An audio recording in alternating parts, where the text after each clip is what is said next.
Hi friends, आज हम भुजंगासन करेंगे जिसके 4 स्टेप हैं। एक एक करके हम चारों स्टेप करेंगे। सबसे पहले हम ज़मीन पर पेट के बल लेट जाएंगे और हमारी हथेलियाँ खुली होंगी। सब सबसे पहले हम धीरे धीरे ऊपर की ओर उठेंगे, सांस भरते हुए ऊपर की ओर।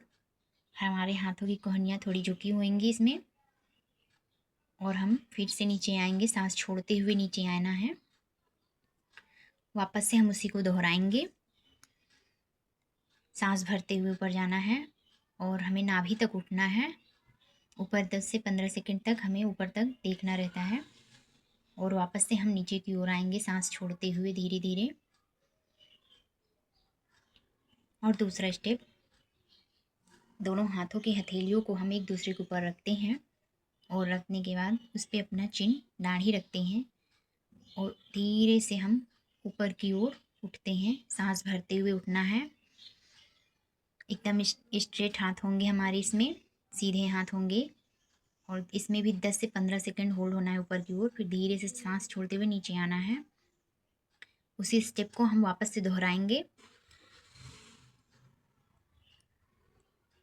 ये आसन रीढ़ की हड्डी मजबूत और लचीली बनाता है, पाचन तंत्र को बेहतर करता है, कमर दर्द में राहत, फेफड़ों की क्षमता बढ़ाता है, तनाव और थकान कम करता है।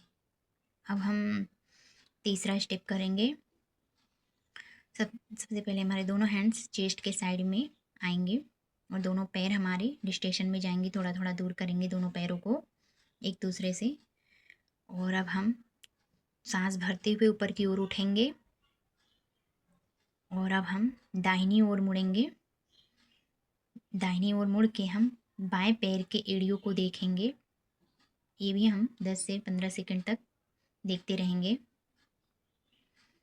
और फिर हम वापस से उसी स्थिति में आ जाएंगे।